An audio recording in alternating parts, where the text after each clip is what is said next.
Hi, welcome to another episode of In Renfrew. My name is Tom Sidney. I'm the mayor of Renfrew. And with me today, I have Mr. Mike Aslin, who is our director of asset management. And Mike, you know, we hear it all the time. Renfrew roads need to be fixed. Our roads. We know this. There has been a lot of extensive work done over the years, but this year is particularly exciting. You brought this map for us. Yes. So maybe if you could just highlight what is in store. I know we're probably going to be talking a few times over the summer because there's a lot of work being done. Sure. But share with the viewers, what is Renfrew doing for the roads this year? Sure.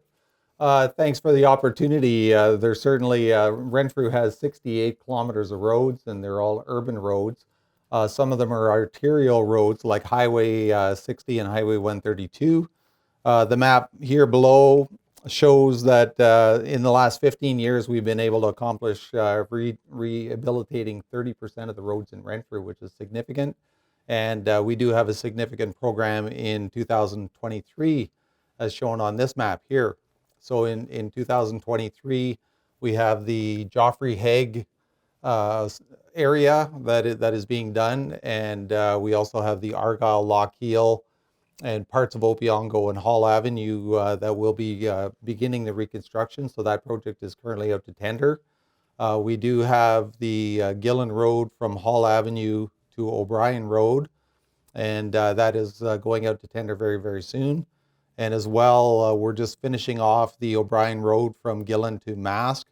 And we've just recently heard an announcement that we've been approved for MTO funding to build O'Brien Road from Mask to Wrangler. So along with other smaller projects on this map here, we're doing about $24 million worth of construction. So $24 million worth of construction that is being done starting in Renfrew in 2023. Probably it'll be all finalized and completed with odds and ends in 2024. That's correct. So other people are going to say, okay, that's $24 million bucks.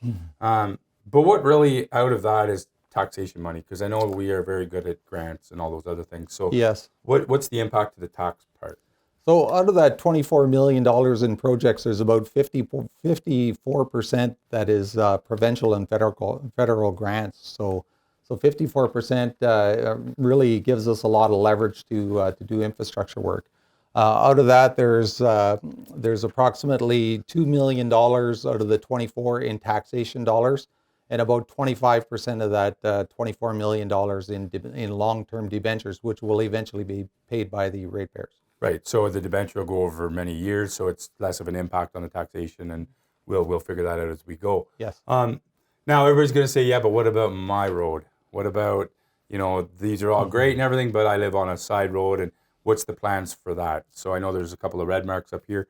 What does that mean? Yeah, so we do start on doing the highest traffic volume roads, like the arterial roads, like Highway 60, Highway 132. We've made a lot of progress on those roads. So as time goes on, we're starting to move back into collector roads like Argyle and Lochiel and Plant Street. They're collector roads, and then we're moving back into the lower grade local roads. And these red projects here are roads that we are preparing the designs for this year in anticipation that maybe grants will come along and we can apply and start doing a lot more work in the back streets. So I think we've done a great job in doing the highways and the arterial and the collectors. We're making good progress, and it's now time to start moving into the local streets, which I think a lot of residents will be anxious to see. Yeah, and over the time of being on council for the last 8 years, you get to learn the language, and I think, the term I hear all the time is the red ones will be, shovel ready. Yes, so basically they're designed, ready to go, grant comes in, here's the one we're going to do, and bang, let's get rolling. Now, there's tons of things we can talk about with our roads. You will be coming back because we'll break these down. But, for anybody that lives in Renfrew, Argyle and Lochiel, part of Opeongo, there's a lot of work that goes into that. We have to reroute the Millennium Trail a little bit for safety reasons and logistics. Yes. So there's a lot of work that goes behind the scenes. Now, the other thing is, when we're talking about this, we talk about roads.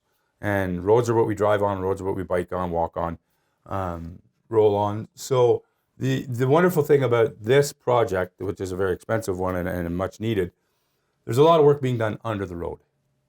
So can you kind of walk us quickly through what is actually going to be, not in great detail because we will come back to that in another episode, but Sure. we are not just shaving and paving. No, no. In well, different projects have different levels of infrastructure that need to be repaired. So on the Argyle Lockheal, it's primarily a water main replacement project.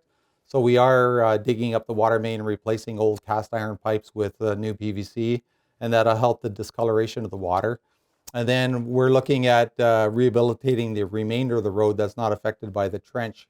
We're also redoing sidewalks, and we're, like you say, the Opiongo area, there's a very sharp corner that runs over the edge of the sidewalk, and we're going to realign that road and take opportunities to improve parking and improve intersections and improve the overall alignment of the roads while we're at it. But there is a lot of underground infrastructure. We're going to be doing the sanitary sewer repairs, storm improvements to make sure the road drains properly, and then that the houses have proper sanitary drainage as well.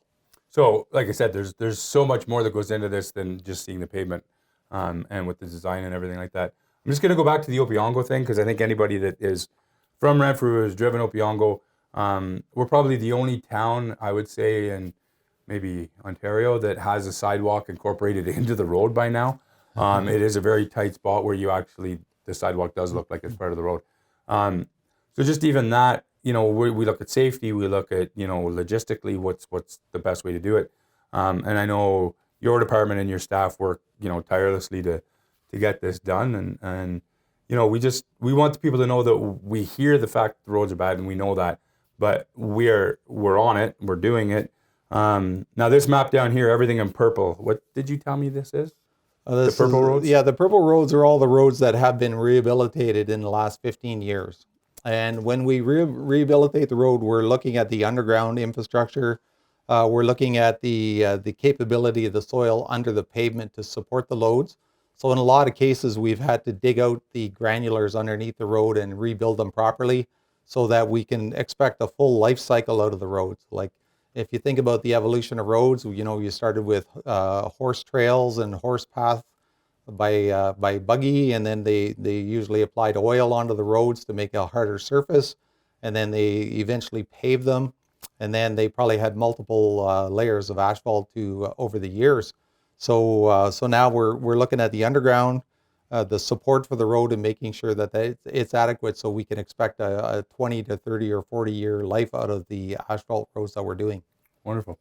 Well, Mike, I thank you for your time and joining me, and I look forward to having you back, and we're going to break these down and explain everything, because the big thing is going to be we're getting a roundabout. So that'll be a whole episode to itself. So I just want to thank you for joining us, and we look forward to hearing more, and thank you for watching. My name is Tom Sidney. You're in Renfrew, and thank you very much. Have a good night. Thank you.